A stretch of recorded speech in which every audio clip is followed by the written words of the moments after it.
I'm Ken Gross. I've been a Pebble Beach judge for 28 years. I'm on the selection committee, and one of my classes this year is called Dream Cars of the 1960s.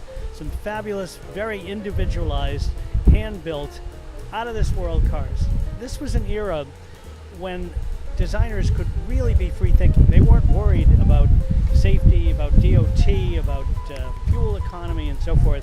Most people were really interested in bringing their cars because they're so unusual. They're not the type of car you have at Pebble. That's what's so terrific, that we're not just Duesenbergs and Delages. We are interesting cars, creative expression, the future, past, if you will. I think it's great. Pebble Beach has a wide embrace for cars like this. I'm Gene Winfield. I'm from Mojave, California, and I was raised in Modesto, California, and I still build cars. Last month I just turned 90 years old, and I still build and paint cars all over the world. And Ken invited me to bring this car to Pebble Beach, and I thought it was just wonderful.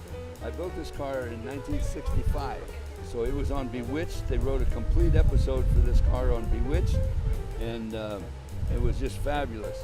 Then Eartha Kitt drove it as the Catwoman on the Batman series in 1966. Well, I wanted something that was radical and futuristic in 1965. I have a convertible mechanism for the top, raises the top up, and it's hydraulic, so it does creep down. And I have this power, electric power for the door, and then the hood also.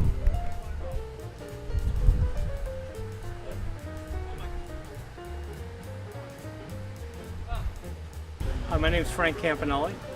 So this car was really a design exercise that was done by an engineer and designer named Paul Farago and Sergio Cogiola, who both were at Carrozzeria Ghia in Italy. And it was based on a 1969 Pontiac Grand Prix drivetrain. There was some John DeLorean involvement in it, but John was looking for something that was very exaggerated and would grab attention in the event that he could pull off an idea that he had to try to bring Pontiac to Europe at that time. My name's Herb Adams, designed and built the Vivant. So, I had experience designing models, and so I kind of was in that flavor.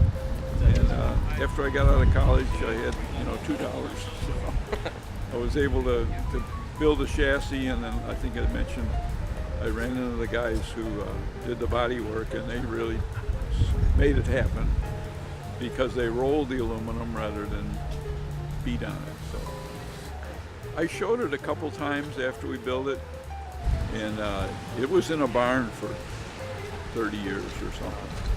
And Mark, got a hold of the pictures and got enthusiastic and restored it, which is a terrific project.